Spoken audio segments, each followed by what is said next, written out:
കോൺഗ്രസിന് ഇലക്ട്രൽ ട്രസ്റ്റുകൾ വഴി കിട്ടുന്ന സംഭാവന വളരെ കുറവായതുകൊണ്ട് ശബരിമലയിലെ സ്വർണം മുഴുവൻ ഊരി വിറ്റു. അതിനാണ് സോണിയാഗാന്ധിയെ പോയി കണ്ടതെന്നാണ് ഞാൻ അദ്ദേഹം പറഞ്ഞതിൽ നിന്ന് മനസ്സിലാക്കിയ ഒരു രത്ന ചുരുക്കം. എന്നോടാണല്ലോ അല്ലേ? ശ്രീ അഭിലാഷ്, ഞാനിങ്ങനെ ആശ്ചര്യപ്പെടുകയായിരുന്നു. ആരാണ് CPM വേണ്ടി അവരെ ഈ ന്യായീകരിക്കാനുള്ള ക്യാപ്സ്യൂളുകൾ നിർമ്മിക്കുന്നത്? അത് ഓരോ ദിവസം ഓരോരുത്തരാണ് എന്ന് നമുക്ക് തോന്നും. കഴിഞ്ഞ ദിവസം പിണറായി വിജയൻ വന്നപ്പോൾ തോന്നി അദ്ദേഹമാണ് അതിന്റെ മാനേജർ എന്ന്. അദ്ദേഹമാണ് മാനേജർ എങ്കിൽ അതിന്റെ സ്റ്റോർ മാനേജർ അത് ഡോക്ടർ PK ഗോപനാണ് എന്ന് തോന്നുന്നു.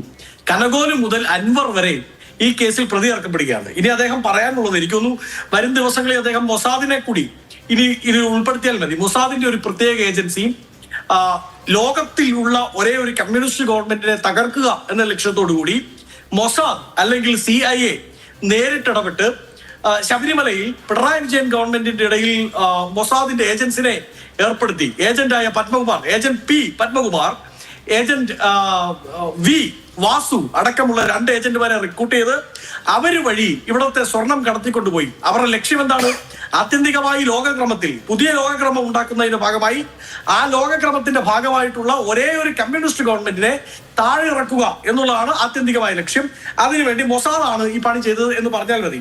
അദ്ദേഹം എന്ത് തരത്തിലുള്ള അബദ്ധ ജടിലമായ വാദങ്ങളാണ് മുമ്പോട്ട് വെക്കുന്നത്? ഒന്ന്, അദ്ദേഹം പറഞ്ഞത് എന്താണ്? ഈ പറയുന്ന കനകോലു, കർണാടകക്കാരനായ കനകോലു, കർണാടകയുമായി ബന്ധപ്പെട്ട് എന്തുണ്ടെങ്കിലും കനകോലുവിന്റെ മുകളിലേക്ക് പോകുന്ന ഇവരുടെ ഒരു രീതിയാണ്. അപ്പൊ കർണാടകക്കാരനായ കനകോലു എന്ത് ചെയ്തു? കേരളത്തിൽ ഈ തരത്തിലുള്ള കാര്യങ്ങൾക്ക് നേതൃത്വം കൊടുത്തു എന്നാണ് പറയുന്നത്. അപ്പൊ ഞാൻ ഒരു കാര്യം ചോദിക്കട്ടെ, കനകോലുവിന്റെ PR ഏജൻസി, നിങ്ങളുടെ PR ഏജൻസികളുടെ കഥ എന്നെ കൊണ്ട് പറയിപ്പിക്കരുത്. ഞാൻ കേരളത്തിൽ നിങ്ങളുടെ PR ഏറ്റെടുത്ത് നടത്തുന്ന ഏജൻസിയുടെ പേരെന്നെ കൊണ്ട് പറയിപ്പിക്കരുത്. ഇതൊരു പബ്ലിക് പ്ലാറ്റ്ഫോം ആയതുകൊണ്ടാണ് ഞാനത് പറയാത്തത്. നിർബന്ധിച്ചാൽ പറയുകയും ചെയ്യാം, പേടിയൊന്നുമില്ല. പക്ഷേ ഈ കനകോലുവിന്റെ ഫ്രാഞ്ചൈസി ഏറ്റെടുത്തവരാണോ പത്മകുമാർ? ആണോ ഡോക്ടർ ഗോപൻ? നോക്കൂ, കനകോലുവിന്റെ കേരള ഘടകത്തിന്റെ ഫ്രാഞ്ചൈസി, ആ ഫ്രാഞ്ചൈസി ഏറ്റെടുത്ത് നടത്തുന്ന ആളാണോ പത്മകുമാറും വാസുവും ഇന്ന് അറസ്റ്റിലായ N വിജയകുമാറും? ഇവരെല്ലാം പൊളിറ്റിക്കലി അപ്പോയിന്റഡ് ആയിട്ടുള്ള ദേവസ്വം ബോർഡ് മെമ്പർമാരാണ്. ആരാണ് അവരെ പൊളിറ്റിക്കലി അപ്പോയിന്റ് ചെയ്തത്? പൊളിറ്റിക്കലി അവരെ അപ്പോയിന്റ് ചെയ്തത് നിങ്ങളുടെ സർക്കാരാണ്. LDFന്റെ 1ഉം 2ഉം ഗവൺമെന്റുകൾ, കൃത്യമായി പറഞ്ഞാൽ പിണറായി വിജയന്റെ ഗവൺമെന്റുകൾ. ആ പിണറായി വിജയന്റെ ഗവൺമെന്റുകൾ അപ്പോയിന്റ് ചെയ്ത ആ പിണറായി വിജയന്റെ ഗവൺമെന്റ് ആനയിച്ച ഏതാണ് ആഴിയിട്ട് ഉഴിഞ്ഞ് കൊണ്ടുവന്ന് ഇരുത്തി പ്രതിഷ്ഠിച്ച 2 ദേവസ്വം ബോർഡിന്റെ പ്രസിഡന്റുമാർ ഇന്ന് ജുഡീഷ്യൽ കസ്റ്റഡിയിൽ ഉള്ളിലാണ്. ഞാൻ ആദ്യം പറഞ്ഞതുപോലെ അവർ ഉപ്പ് സത്യാഗ്രഹത്തിൽ പങ്കെടുത്ത് അറസ്റ്റിൽ ജയിൽ വരിച്ചവരൊന്നുമല്ല. അവരെ ഈ സ്വർണ്ണക്കൊള്ളയുമായി ബന്ധപ്പെട്ട് നിങ്ങളുടെ തന്നെ നിയന്ത്രണത്തിലുള്ള ഉദ്യോഗസ്ഥർ, അവർ നയിക്കുന്ന SIT ബഹുമാനപ്പെട്ട കേരള ഹൈക്കോടതിയുടെ നിർദ്ദേശപ്രകാരം അറസ്റ്റ് ചെയ്ത് ജുഡീഷ്യൽ കസ്റ്റഡിയിൽ വിട്ടിരിക്കുകയാണ്. അപ്പോ ഇനി അദ്ദേഹം പറയുന്ന കണക്കിനാണെങ്കിൽ ഇപ്പൊ കോൺഗ്രസിന്റെ സോണിയാഗാന്ധി ഇടപെട്ടു, ആന്റണി ഇടപെട്ടു, അല്ലെങ്കിൽ ഈ പറഞ്ഞ UDF കൺവീനർ അടൂർ പ്രകാശ് ഇടപെട്ടു, ഇവരെല്ലാം ഇടപെട്ടുകൊണ്ടാണ് അവിടെ ഈ കളികളെല്ലാം നടന്നതെങ്കിൽ നിങ്ങളുടെ ദേവസ്വം ബോർഡ് മന്ത്രിയെ കൊണ്ടും ആ ദേവസ്വം ബോർഡ് മന്ത്രിയുടെ തന്നെ ക്യാപ്റ്റനായ പിണറായി വിജയനെ കൊണ്ടും ചുക്കിനും ചുണ്ണാമിനും കൊള്ളില്ല എന്ന് വേണ്ട മനസ്സിലാക്കാൻ. ഒരു പ്രതിപക്ഷ കക്ഷി, 2 ഭരണത്തിലില്ലാത്ത ഒരു പ്രതിപക്ഷ കക്ഷിക്ക് നിങ്ങളുടെ ദേവസ്വം ബോർഡിന്റെ 2 പ്രസിഡന്റുമാരെ സ്വാധീനിക്കാൻ സാധിക്കുമെങ്കിൽ പിന്നെ എന്ത് പണിക്കാണ് നിങ്ങളുടെ ദേവസ്വം ബോർഡിന്റെ മന്ത്രി ഉള്ളത്?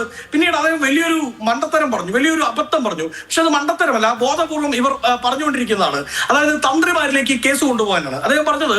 അവിടെ നിന്ന് ഏത് സ്വത്ത് വെളിയിലേക്ക് പോയാലും അകത്തേക്ക് വന്നാലും തന്ത്രിമാർക്കല്ലേ പങ്ക്? അങ്ങനെയാണെങ്കിൽ എന്തിനാ ദേവസ്വം ബോർഡിന്റെ ഒരു മന്ത്രി? അങ്ങനെയല്ല sir. Travancore and Cochin Hindu religious institutions act 1950 അത് പ്രകാരമാണ് ഈ ട്രാവൻകൂർ ദേവസ്വം ബോർഡ് ഉണ്ടാവുന്നത്. വളരെ കൃത്യമായി കേരളത്തിലും ഇന്ത്യയിലുമുള്ള ഹിന്ദു ദൈവങ്ങളെല്ലാം തന്നെ മൈനറായാണ് നിയമം പരിഗണിക്കുന്നത്. ആ മൈനറിന്റെ സ്വത്തിന്റെ ഗാർഡിയൻ ദേവസ്വം ബോർഡാണ്.